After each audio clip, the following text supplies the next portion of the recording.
말씀 에스더서 9장 1절부터 19절의 말씀을 우리가 합독하는 시간을 갖겠습니다. 함께 있습니다. 아달월 곧 12째 달 13일은 왕의 어명을 시행하게 된 날이라. 유대인의 대적들이 그들을 제거하기를 바라더니 유대인이 도리어 자기들을 미워하는 자들을 제거하게 된 그날에 유다인들이 아수레로 왕의 각 지방 각 읍에 모여 자기들을 해하고자 한 자를 죽이려고 하니 모든 민족이 그들을 두려워하여 능히 막을 자가 없고 각 지방 모든 지방관과 대신들과 총독들과 왕의 사물을 보는 자들이 모르드게를 두려워함으로 다 유다인을 도우니 모르드게가 왕궁에 존귀하여 점점 창대하며 이 사람 모르드게의 명성이 각 지방에 퍼지더라. 유대인이 칼로 그 모든 대적들을 쳐서 도륙하고 진멸하고 자기를 미워하는 자에게 마음대로 행하고 유다인이 또 도성수산에서 500명을 죽이고 진멸하고 또 바산다다와 달본과 아스바다다 오라다와 아랄리아와 알리다다와 바마스다와 아리세와 아리다와 에사다 곧 하무다다의 손자요 유다인의 대적 하만의 여러 아들을 죽였으나 그들의 전 재산에는 손을 대지 아니하였더라. 그날에 도상 수산에서 도륙한 자의 수요를 왕께 아리니 왕이 왕후 에스더에게 이르되 유다인 도성 수산에서 이미 500명을 죽이고 멸하고 또 하만의 여러 아들을 죽였으니 왕의 다른 지방에서는 어떠하겠느냐. 이제 그대의 소청이 무엇이냐 곧 허락하겠노라. 그대의 요구가 무엇이냐 또한 시행하겠노라 하니 에스더가 이르되 왕이 만일 좋게 여기시면 수산에 사는 유다인들을 내일도 오늘 조서대로 행하게 하시고 하만의 열아들의 시체를 나무에 매달게 하소서 하니 왕이 그대로 행하기를 허락하고 조서를 수산에 내리니 하만의 열아들의 시체가 매달리니라. 아달월 14일에도 수산에 있는 유다인들이 모여 또 300명을 수산에 도륙하되 그들의 재산을 손을 대지 아니하였고 왕의 각 지방에 있는 다른 유다인들이 모여 스스로 생명을 보호하여 대적들에게서 벗어나며 자기들을 미워하는 자 7만 5천 명을 도륙하되 그들의 재산에는 손을 대지 아니하였더라. 아달월 13일에 그 일을 행하였고 14일에 쉬며 그날에 잔치를 베풀어 즐겼고 수산에 사는 유다인들은 13일과 14일에 모였고 15일에 쉬며 이날에 잔치를 베풀어 즐긴지라. 그러므로 시골의 유다인 곧 성이 없는 고을고을에 사는 자들이 아달월 14일을 명절로 삼아 잔치를 베풀고 즐기며 서로 예물을 주더라. 아멘. 이제 하만을 죽여서 장대에 매달은 아수레 왕은 하만의 재산을 왕후 에스더에게 줍니다. 그리고 왕후 에스더는 모르드게와 자신의 관계를 또한 밝힙니다. 이에 아수레 왕은 왕 앞에 나온 모르드게에게 하만이 소유하고 있던 그 총리직을 하사하였습니다. 또한 에스더는 아수레 왕에게 울면서 유대민족을 살려줄 것을 구하는 모습을 우리가 8장에서 볼 수가 있습니다. 하지만 당시 바사제국에 한번 내려진 조서는 왕조차 바꿀 수가 없었습니다. 이에 아수르 왕은 인장반지를 빼어서 모르드게에게 내어주면서 모든 일을 모르드게에게 이름을 합니다. 이에 모르드게는 신속하게 아수르 왕의 이름으로 새로운 조서를 내립니다. 그 조서 내용은 유대인들은 자신들을 죽이려고 하는 자들에게 자기 방어권을 내어줘서 대적들을 죽일 수 있다는 그런 내용이었습니다. 이제 바사제국의 거대한 이 바사제국의 권력 구도가 급속도로 하만에게서 모르드게로 넘어오고 분위기는 바사제국의 분위기는 죽음의 위기에 몰렸던 유대인들이 이제 죽음의 위기에서 벗어난 것처럼 보입니다. 하지만 상황은 아직 완전히 끝난 것은 아닙니다. 왜냐하면 유대인을 죽이려고 작정하고 있던 대적들이 여전히 살아있었기 때문입니다. 비록 모르드게가 왕의 이름으로 새로운 조서를 내렸다고 하나 하만이 정한 유대인들이 도륙하는 날이 되었을 때 그 하만이 내렸던 조서를 빌미로 유대인들을 죽이려고 하는 그런 대적들이 나타날 가능성이 여전히 남아 있었기 때문입니다. 드디어 오늘 그 9장의 말씀을 보면 아달월 13일이 됩니다. 즉 12월 13일이 되었는데요. 이날은 하만이 유대인들을 학살하라고 조서를 내린 날이며, 또한 모르드게 역시 유대인을 죽이려고 하는 대적들을 죽일 수 있다는 그런 조서를 내린 날이기도 합니다. 그러니까 하만이 내린 조서와 모르드게가 내린 조서가 같은 날, 두 개의 조서가 동시에 효력을 발휘할 수 있는 그런 날인 것입니다. 이는 다시 말하지만은 바사 제국이 한 번 내려진 조서는 왕이라도 마음대로 바꿀 수 없기 때문에 이렇게 서로 모순된 조서가 존재하게 된 것입니다. 따라서 유대인들을 학살하려고 했던 원수들인 대적들과 유대인들은 전쟁에 버금가는 그런 충돌로 이어질 수밖에 없었을 것입니다. 하지만 2절의 말씀을 보면 유대인들이 아수레로 왕의 각 지방 가급에 모여 자기들이 해하고자 한 자를 죽이려고 하니 모든 민족이 그들을 두려워하여 능히 막을 자가 없다라고 지금 말씀하고 있습니다. 여기서 막을 자가 없다는 것은 유대인들 앞에 아무도 설 자가 없다라는 그런 의미입니다. 유대인들은 모르드게의 조서를 따라서 스스로 목숨을 보호하기 위해서 대적들 앞에 서니까 그 누구도 유대인 앞에서 설 자가 없었다는 것은 누구나 유대인들을 두려워했기 때문이었습니다. 왜 아니겠습니까? 당시 유대인이었던 모르드게가 와수레 왕 다음과는 권력 자리에 앉았고, 또한 왕후가 에스더였는데, 유대인이었던 에스더였는데 누가 감히 유대인들을 대적할 수 있었겠습니까? 이를 3절 4절에서는 각 지방 모든 지방관과 대신들과 총독들과 왕의 사물을 보는 자들이 모르드게를 두려워하므로 다 유대인을 도우니 모르드게가 왕궁에서 존귀하여 점저 창대하며 이 사람 모르드게의 명성이 각 지방에 퍼지더라 라고 말씀합니다. 이는 한마디로 모든 권력이 지금 모르드게에게 집중되어 있기 때문에 사람들이 관리들이 모르드게 눈밖에 나지 않으려고 모르드게의 눈치를 보았다라는 그런 말씀인 것입니다. 따라서 유대인들과 대적들의 싸움은 우스울 정도로 한마디로 일방적인 싸움이 벌어졌다고 5절 6절은 말하고 있습니다. 먼저 5절의 말씀을 보면 유대인이 칼로 그 모든 대적들을 쳐서 도륙하고 진멸하고 자기를 미워하는 자에게 자기 마음대로 행하고, 유대인들이 또 도성 수산에 500명을 죽이고 진멸하였다라고 말씀합니다. 또한 16절의 말씀을 보아도 왕이 각 지방에 있는 다른 유대인들이 모여 스스로 생명을 보호하여 대적들에게서 벗어나며 자기들을 미워하는 자 7만 5천 명을 도륙하되 그들의 제사는 손을 대지 아니하였다라고 말씀합니다. 그러니까 그 도산 수성에서 500명을 죽이고 또한 전국에서 7만 5천 명을 죽였다라고 말씀하고 있습니다. 이 7만 5천 명, 지금은 크지 않는 그런 숫자라고 하지만 당시에는 이 7만 5천 명이라는 숫자가 적지 않은 숫자라고 볼 수 있습니다. 지금 양평군의 인구가 약 한 13만 정도라고 한다면 절반이 조금 넘는 그런 정도의 숫자가, 이 양평의 인구가 그렇게 죽는 그런 것이라고 생각할 때 얼마나 많은 사람들이 죽었는가 하는 것입니다. 그런데 제가 이 말씀을 보면서 이해할 수 없었던 것은 이렇게 지금 모든 권력이 지금 모르드게가 집중되어 있는 이런 상황 가운데서 과연 이렇게 싸워도 일방적으로 죽게 될다는 그런 사실을 알면서도 왜 대적들이 유대인들을 죽이려고 덤벼들었을까라는 것입니다. 이 본문에서 그것을 말하고 있지 않으면 제가 생각할 때는 아마도 유대인들의 대적들은 7절과 10절에서 말씀을 보면 하만의 열아들의 이름들이 열거하고 있습니다. 그래서 이런 그 이름을 열거하는 것은 이것이 역사적인 사실이었다고 말씀하는 것이고, 아마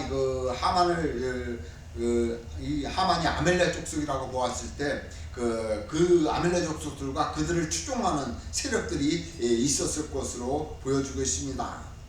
아마도 이들은 아하스랴 왕의 조소를 빌미로 하만이 죽은 것이 유대인 때문이라고 생각하고 유대인들에게 더 악한 감정을 품고 유대인들을 죽이고 하만이 죽음으로 잃어버렸던 그런 권력들을 되찾으려고 그렇게 무모하게 덤벼들었을지도 모릅니다. 하지만 이들의 무모함은 결국 유대인들의 승리로 끝납니다. 싸움에는 보통 일방적으로 한쪽이 끝나는 경우는 없습니다. 승리하는 쪽에도 얼마간의 피해가 발생하지만은 오늘 본문을 보면 대적들의 죽음의 숫자만 말할 뿐 본문에서 유대인들이 어떤 피해를 당했느냐라는 것에 대해서는 아무런 말도 하지 않고 있습니다. 이것은 유대인들이 일방적으로 승리했다라는 것을 말씀하고자 유대인들의 피해에 대해서는 말하고 있지 않는 것입니다. 이를 구속사적 관점으로 보면 출애굽한 이스라엘 백성들이 광야길을 갈 때 출애굽해서 광야로 가나안 땅으로 가기 전에 광야로 먼저 가는데요. 이스라엘 백성 이런 광야길을 걸어가는 이스라엘 백성들을 아멜렉 족속들이 공격을 합니다. 그래서 이것을 출애굽기 17장에서 나오고 있는데요. 그때 이제 여호수아가 장군이 되어서 아멜렉 족속과 싸움을 하는데요. 모세가 손을 들면 이스라엘 백성들이 이기고 손을 내리면 이스라엘 백성들이 지는 이런 경우가 있어서 아론과 훌이 옆에서 손을 들게끔 드는 그런 장면이 출애굽기 17장에서 나오는데요. 출애굽기 17장 16절에서 보면 여호와께서 맹세하시기를 여호와가 아멜렉과 더불어 대대에 싸우리라 하였더라 라고 말씀하고 있습니다. 그러니까 이 말씀은 이스라엘 민족을 공격했던 아멜렉 족속을 향해서 하나님이 싸우셨고 앞으로도 계속적으로 아멜렉 족속과 하나님이 싸우시겠다라고 말씀하고 있는 것입니다. 이는 아멜렉 족속이 하나님의 백성들을 지금 하고 싸움을 벌이고 있지만은 이것은 곧 하나님을 대적하고 있는 것이기에 하나님이 이렇게 싸우시고 지금 앞으로도 싸울 것이라고 지금 말씀하고 있습니다. 아마도 이때부터 아멜렉 족속과 이스라엘 민족이 이렇게 원수관계가 되었던 것으로 보여지고 있습니다. 근데 사무엘상 15장을 보면 이스라엘의 첫 번째 왕이었던 사울 왕에게 아멜렉 족속을 멸하고 그들이 소유하고 있던 모든 것을 소유하지 말고 모두 불태워버리라 라고 하나도 취하지 말 것을 명령을 합니다. 보통 정쟁을 하면 전리품을 취하게 되는데요. 이런 것들을 일절 취하지 말라고 명령을 합니다. 하지만 사울 왕은 하나님께 제물을 드린다는 핑계로 좋은 것은 가지고 하찮은 것만 죽여 없애면서 그 일로 하나님으로부터 버림받는 결정적인 계기가 됩니다. 그 이후로 이 아멜렉 족속가 온전히 멸하지 못한 까닭에 이스라엘 민족의 옆구리에 가시가 되어서 이스라엘 민족을 끝없이 괴롭힙니다. 그런 젖대 관계가 지금 포로 이후에 하만과 모르드게의 관계까지 이른 것입니다. 그런데 그 10절의 말씀을 보면 이스라엘 10절 말씀 보면 곧 함무다 나다의 손자여 유대인의 대적 하만의 열아들을 죽였으나 그들의 재산에는 손을 대지 아니하였다라고 말씀하고 있습니다. 또한 16절의 말씀에서도 보면 왕이 각 지방에 있는 다른 유다인들을 모여 스스로 생명을 보호하여 대적들에게서 벗어나는 며 자기들을 미워하는 자 7만 5천 명을 도록하되 그들의 재산에는 손을 대지 아니하였다라고 아멜렉 족속들을 유대인들이 멸하면서 그들의 재산에는 일절 손을 대지 않았다라고 말씀하고 있습니다. 그러니까 사무엘상 15장에서 보면 하나님께서 아멜렉 족속을 멸하고 그들이 소유했던 모든 것을 불태워 없애고 하나도 취하지 말 것을 명령하셨지만 사울이 좋은 것을 취하고 하찮은 것은 죽이고 불태워버리는 것과 비교해 볼 때 유대인들은 지금 대적들을 죽이고 그들의 재산을 일절 취하지 않았다고 지금 말씀하고 있습니다. 고대나 현재나 나라와 민족들이 이렇게 전쟁을 치르는 목적이 무엇입니까? 자국의 어떤 이익을 위해서 그렇게 전쟁을 치르고 있지 않습니까? 특히 고대 전쟁에서 참여한 병사들이 목숨을 걸고 싸우는 것은 단순히 그 애국심과 왕에 대한 충성심뿐만 아니라 만약에 전쟁에서 패하게 되면 그들은 노예가 됩니다. 그리고 승리하게 되면 오히려 그들을 노예를 삼고 그로 인해서 그들이 소유하고 있던 그 모든 재산들, 그런 전리품을 얻기 때문에 이런 동기들이 있었기 때문에 목숨을 걸고 싸웠던 것입니다. 사울왕 역시도 하나님의 명령을 어기고 이러한 방식에 따라서 전리품을 챙기고 싸움에 참여한 병사들에게 나누어 주어 자신을 따르게 하기 위함이었지만은, 오늘 본문에서 보면 유대인들과 대적들과 싸움에서 재산을 취하지 않은 것은 유대인들이 지금 이렇게 7만 5천 명이나 되는 많은 사람들을 죽이면서 죽인 것은 정당한 방어였다라는 것을 보여주고 있는 것입니다. 이는 다시 말해서 유대인들이 대적들을 죽인 것은 어떤 재산, 전리품을 취하기 위해서 그들을 죽인 것이 아니라 자신들의 생명을 보호하려고 하는 그 목적이 있었다는 것을 우리에게 말씀하고 있는 것입니다. 아무튼 유대인들은 아멜렉 족속들을 멸함으로 출애굽에서부터 시작된 이 조상들의 그 원수관계에 있던 그런 악연들을 이제 끊을 수 있었던 것입니다. 이것은 다시 말해서 사울왕을 통해서 그런 그 악연을 끊으려고 했지만은 사울왕이 하지 못했던 그 기간이 모르드게까지 와서 모르드게 그 시대, 포로 이후의 시대에 그것을 온전히 이루어진 것입니다. 여기서 우리가 무엇을 할 수 있겠습니까? 우리는 다시 한번 하나님의 섭리를 볼 수 있는 영적인 안목을 가져야 한다는 것입니다.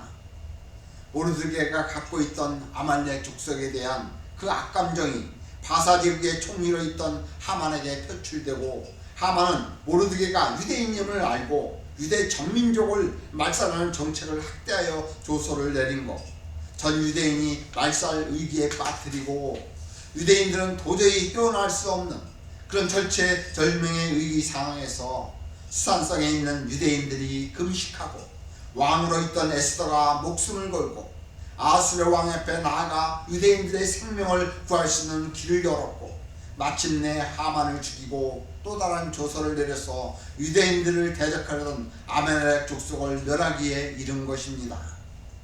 이 일을 어떻게 보면 세상 역사 속에서 그저 우연히 일어나는 일인 것처럼 보이지만은 이 실상은 이 모든 것들이 하나님의 섭리의 역사라는 사실입니다. 한번 생각해 보십시오. 어떻게 왕 다음관 권력의 자리에 있던 하만이 하루아침에 죽임을 당할 수가 있겠습니까? 더욱이 하만이 죽자 그 자리에 어떻게 모르드게가 그 자리를 차지할 수 있겠습니까? 반전도 이런 기막힌 바전이 어디 있겠습니까? 또한 에스더는 어떠합니까? 아수르 왕의 술자리에 왕후가 치장을 하지 않고 나오지 않았다는 이유로 왕후 와스드가 폐위되고, 그 자리에 거대한 바사제국의 소수 민족이었던, 그것도 포로로 끌려왔다가 곡으로 돌아가지 않고 남아있던 유대 민족들 중에서도 소외된 사람들이었던, 부모도 없는 고아와 같은, 고아와 다름없었던 에스더가 거대한 바사제국의 왕후가 되었던 것, 정말 이것을 어떻게 말로 설명할 수가 있겠습니까? 어떻게 이것을 우리가 이해할 수 있겠습니까? 이 모든 일들이 우리의 생각을 벗어나는 그런 일들이 바사제국 가운데 일어났던 것입니다. 거기에 모르드게는 왕을 죽이려는 음모를 발견하고도 공을 세웠음에도 아무런 보상이 주어지지 않습니다. 그렇게 주어지지 않다가 세월이 한참이나 지난 후에 에스더가 하만을 죽이고 유대인들을 구원하기 위하여 준비한 마지막 전날 밤에 아수라 왕이 잠을 이루지 못하고 잠을 청하기 위해서 다른 어떤 일을 할 수 있음에도 불구하고 왜 하필 모르드게가 공을 세운 역사 기록을 읽었다는 것, 사실은 과연 우리에게 무엇을 말씀하겠습니까? 바로 보이지 않는 하나님의 놀라운 섭리의 손길을 우리에게 말씀하고 있는 것입니다. 이 모든 일들이 단순히 그저 우연히 일어난 일이라고 우리가 말할 수 있겠습니까? 다시 말하지만은 세상에 되어지는 일은 결코 우연이나 어쩌다 되어지는 일은 없습니다. 이에 우리는 우연이나 어쩌다 요행을 바라는 믿음의 삶을 살아서는 안 되는 것입니다. 저희가 학교 다닐 때 저희 조직신학 교수가 절대 복권을 사지 말라고 이야기를 합니다. 하나님의 섭리를 믿고 사는 사람들은 그런 요행이나 어떤 행운을 기대하면서 살아서는 안 된다고 말하는 모습을 볼 때, 오늘 그 에스더에서 우리는 이 하나님의 섭리를 깨달아야 합니다. 따라서 저는 우리 그리스도인들의 삶이 주어진 환경 가운데 매 순간 최선을 다하며 살아야 한다고 늘 목회하면서도 말을 하고 저의 삶 속에서도 실천을 하려고 합니다. 왜냐하면 하나님은 우리를 부르셨다면 하나님은 반드시 우리를 향한 뜻이 있기 때문입니다. 영화나 드라마를 보면 주연이 있고 조연이 있으며 엑스트라가 있습니다. 영화나 드라마가 성공하기 위해는 주연이 빛나는 연기도 해야 되지만은 그 주연을 뒷받침하는 조연이나 엑스트라가 있어야 합니다. 조연과 엑스트라가 없으면 주연도 없는 것입니다. 따라서 비록 우리는 하나님의 나라 백성으로서 주연은 아닐지라도 조연과 엑스트라로 우리를 불렀을지도 모릅니다. 에스더서 내용에서 보면 당연히 주연은 왕후 에스더와 모르드게입니다. 하지만 이들이 왕후가 되고 총리가 되어 자리에 오른 것은 과연 이들이 이런 능력과 힘과 능력을 소유했기 때문에 그들이 왕후와 총리가 되었겠습니까? 세상적으로 볼 때는 그럴 수도 있지라고 생각할 수 있을 것입니다. 하지만 이 모든 일들이 하나님의 놀라운 섭리의 손길이라는 사실을 우리는 믿어야 합니다. 하나님은 유대인들을 구원하시기 위해서 소수 민족이었고 또한 소외된 하나님의 백성인 에스더를 왕으로 삼기 위해서 당시 왕후였던 와스들을 폐위시키고 때가 이르자 에스더가 왕후가 된 것입니다. 이를 에스더서 4장 14절의 말씀은 이렇게 이야기합니다. 이때 내가 만일 잠잠하여 말이 없으면 유대인은 다른 데로 말미암아 노임과 구원을 얻으려니와 너와 내 아버지 집은 멸망하리라. 내가 왕후의 자리를 얻은 것이 이때를 위함이 아닌지 누가 알겠느냐라고 모르드게가 에스더에게 한 말을 보면 이 말이 내가 왕후가 된 거 하나님께서 이렇게 세운 거 아니냐, 이런 유대인들을 구원하기 위해서 세운 것이 아니냐라고 지금 말하고 있는 것입니다. 그렇습니다. 하나님은 하나님의 나라를 이루기 위해서 적재적소에 하나님의 나라 백성들을 세워놓고 있다는 사실입니다. 하나님은 사울왕에게 명령하였던 일이 제대로 이루어지지 않자 하나님께서 사울왕을 통해서 아말렉 족속을 멸하라고 명령하셨지만 사울이 그 일을 행하지 않자 이 일을 이루기 위해서 역사 기간 동안에 한참 세월이 흐른 그 후대에 와서 에스더와 모르드게를 준비하고 하나님의 뜻을 이루시는 그런 모습을 볼 수가 있습니다. 이를 볼 때 하나님이 말씀하신 것은 지금 당장 이루어지지 않는다고 하더라도 언젠가는 반드시 성취된다는 사실을 우리는 믿어야 할 것입니다. 저는 하나님의 이러한 역사를 믿습니다. 따라서 하나님은 우리를 부르셔서 구원하신 목적이 반드시 있을 것입니다. 저같이 부족한 사람을 부르시고 구원하신 것, 저는 너무나 하나님께 감사를 드립니다. 특히 이렇게나마 하나님 앞에 목회자로 쓰임받고 있다는 사실에 감사합니다. 저같이 부족한 사람을 부르셔서 하나님의 나라의 복음을 깨닫게 하시고 또 이를 전하게 하셔서 제가 전한 복음을 통해서 단 한 명이라도, 단 한 사람이라도 구원하시려고 하시는 그 하나님의 은혜가 얼마나 놀랍습니까? 다시 말하지만 우리의 미래는 아무도 모릅니다.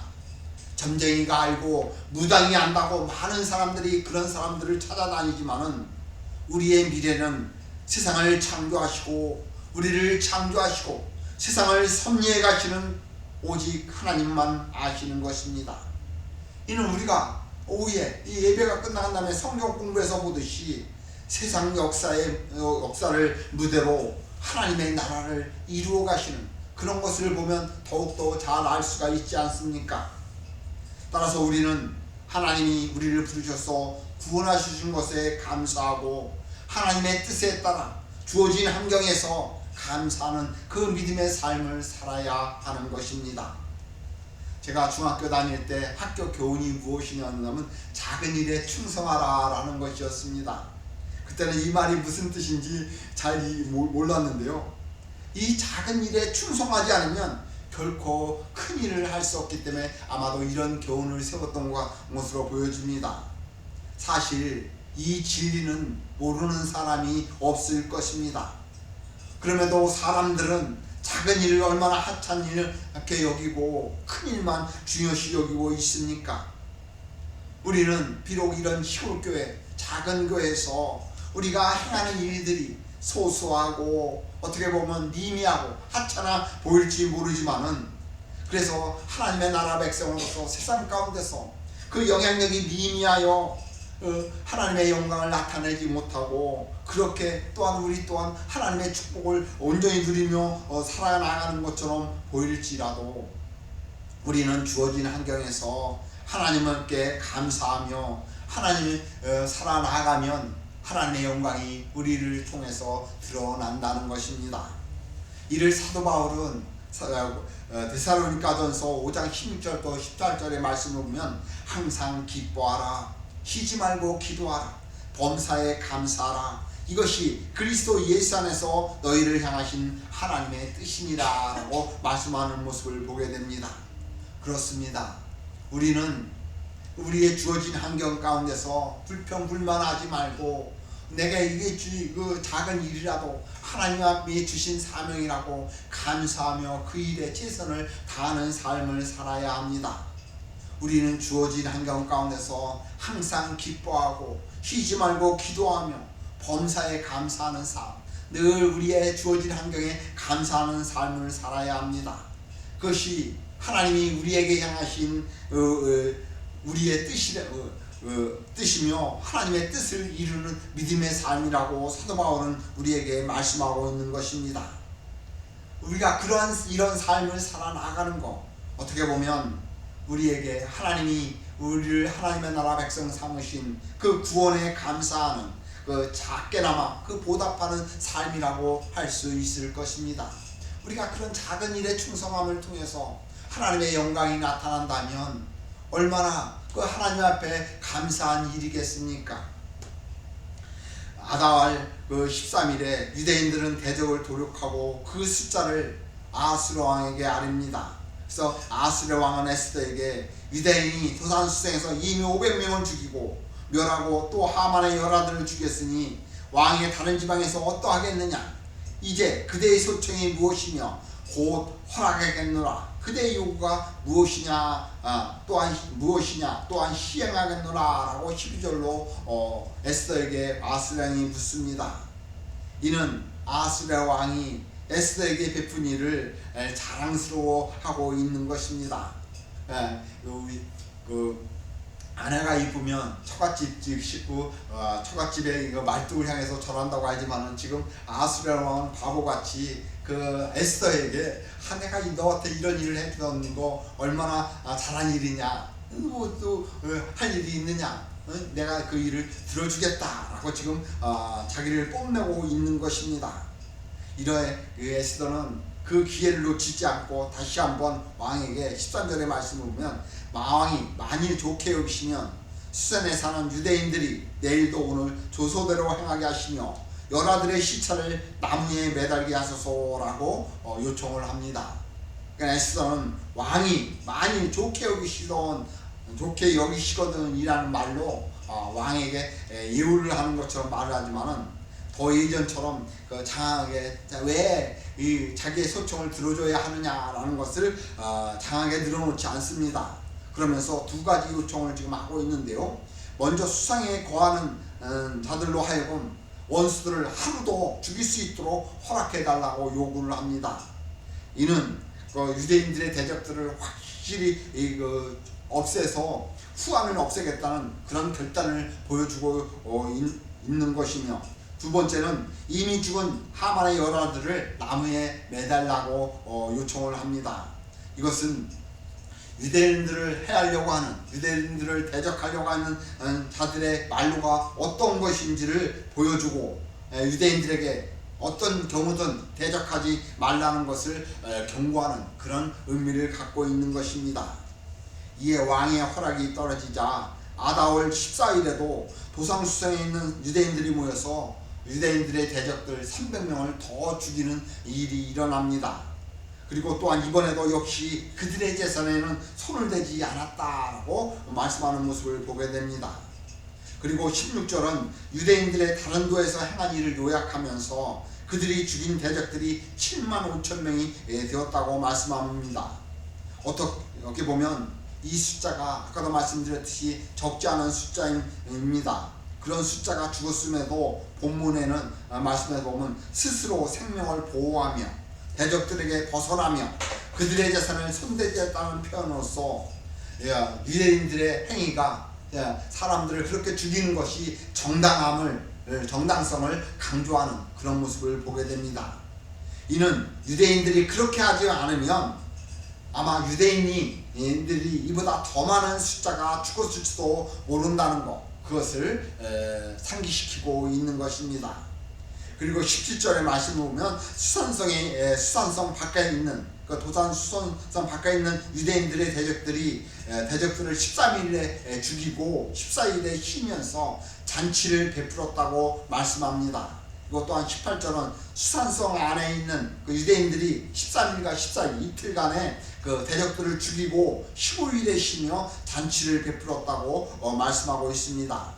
이렇게 수산성 안에 있는 사람들과 수산성 밖에 있는 유대인들이 서로 다른 날에 쉬면서 잔치를 베푼 것을 15절부터 왜 그렇게 되었느냐라는 것을 15절부터 19절에서 설명하고, 19절은 이들이 그 쉬면서 잔치를 베풀면서 즐기고 서로 예물을 주고받는 그것에 대해서 말씀하는 모습을 보게 됩니다. 여기서 그들이 쉬면서 잔치를 베풀었다고 지금 말씀하고 있는데요. 여기서 쉬다라는 이 단어는 하나님께서 적을 물리치고 주신 안식의 개념으로 유대인들이 대적을 물리치고 안식하였다라는 것을 지금 말씀하고 있는 것입니다. 이 안식이라는 단어 얼마나 좋은 단어입니까? 생명의 위협에서 벗어나 평안을 누리는 안식, 이 평안 누가 줍니까? 오직 하나님만이 주시는 평안입니다. 요한복음 14장 27절의 말씀을 보면 평안을 너희에게 끼치노니 곧 나의 평안을 너희에게 주노라. 내가 너희에게 주는 것은 세상이 주는 것 같이 아니하리라. 너희는 마음에 근심도 하지 말고 두려워하지 말라라고 말씀하고 있습니다. 그렇습니다. 우리는 세상을 살아나가는 일들 가운데서 그 세상의 위협으로부터 평안과 안식을 누리지 못하고 살아나가는, 세상은 끊임없이 우리의 삶을 위협하고 있기에 우리는 세상을 살아나가는 일 앞에 참된 평안도 참된 안식도 누리며 살아나가지 못할 것입니다.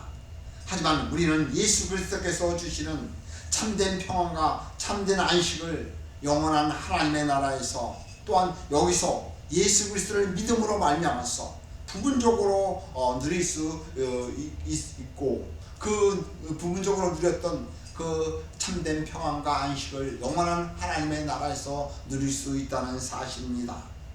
오늘 본문이 바로 이것을 우리에게 말씀하고 있습니다.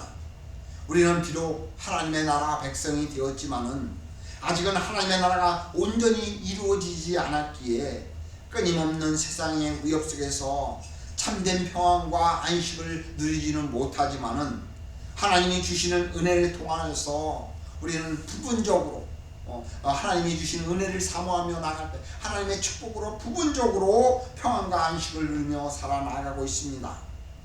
이것은 하나님께서 하나님의 백성들을 눈동자같이 지키시고 모든 악한 것들과 우리의 삶을 위협하는 장애물로부터 보호하시어 하나님의 나라 백성들이 참된 평안과 안식을 누리며 살기를 원하시기 때문에 우리가 부분적으로 누리고 있지만은 그 부분적으로 누리고 있던 그 평안과 안식이 영원한 하나님의 나라를 소망하며 그날에 들어가서는 그 참된 평안과 안식을 영원히 누릴 수 있다는 것입니다.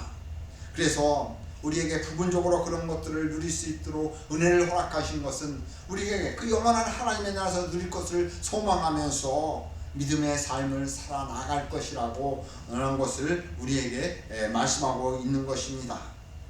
이는 지금까지 우리가 에스더서에서 살펴보았듯이 소외되고 하나님의 손길이 믿지 않을 것 같은 하나님의 백성들에게 도저히 자신들의 힘으로 헤쳐나갈 수 없는 어찌할 수 없는 상황 속에서도 여전히 하나님은 그들을 예면하지 않으시고 그들에게 있는 은혜를 베푸시기를 원하시며 하나님은 그들을 위해서 일꾼들을 예비해서 미리 준비하시고 세우셔서 하나님의 나라 백성들을 구원하신다는 사실을 우리에게 또한 말씀하고 있는 것입니다. 그렇다면 이 시대를 살아나가는 우리 역시 비록 하나님의 나라 백성으로서 온전한 그 주연으로서 빛나는 그런 삶을 살아나가는 거 아니고 조연이나 엑스트라처럼 살아나간다고 할지라도 우리는 하나님을 바라보고 하나님을 의지하는 하나님의 나라 백성으로서 거룩한 삶을 살아야 하는 그런 당위성을 우리에게 말씀하고 있다고 할 수 있습니다. 그래야만 우리가 그런 삶을 살아야만이 하나님의 나라, 그 영원한 나라에서 참된 평안과 안식을 누릴 수 있을 것임을 우리에게 지금 에스더서가 말씀하고 있는 것입니다. 유대인들에게는 명절이 6월절, 77절, 장마절 이 세 절이 출애굽한 이스라엘 백성들에게 주어졌습니다. 그런데 지금까지 에스더서는 유대인들의 죽음에 의해서 하나님께서 힘없고 나약한 자들을 예비하셔서 하나님의 백성들을 구원하신 것에 대한 감사의 축제가 생기게 된 유대인들의 또 다른 명절인 불임절에 대한 배경과 유래를 말씀하고 있습니다. 이렇게 불임절이 생기게 된 배경과 유래에 대해서 말씀하고 이제 남은 그 9장 20절부터 10장 3절까지의 말씀은 불임절이 어떻게 유대인들에게 새로운 명절로 제정되었는지 그 배경을 또한 말씀하고 있습니다. 이 불임절, 죽음의 위기에서 구원받은 그 하나님의 나라 백성들이 어떻게 이런 그 영원한 하나님의 나라를 사모하며 살아나갈 수 있게 되느냐. 죽음의 위기에서 하나님께서는 그 백성들을 눈동자같이 지키시고 인도하셔서 그 영원한 하나님의 나라에서 누리게 될 참된 평안과 안식을 우리에게 말씀하고 있다고 할 수 있는 것입니다. 남은 그 내용들은 다음 주에 계속해서 살펴보도록 하겠습니다. 이 불임절, 우리에게도 세상을 살아나가는 일들 가운데서 많은 위협 속에 있지만은 하나님은 결코 우리를 예면하지 아니하시고 아무리 어려운 환경 가운데 있을지라도 하나님은 우리를 지키시고 영원한 하나님의 나라를 사모하며 살아가도록 우리를 인도한다는 사실을 에스더서는 우리에게 가르쳐주고 있습니다. 이러한 은혜의 삶을 살아나가는 우리 모두가 되시기를 예수님의 이름으로 간절히 축원을 드리겠습니다.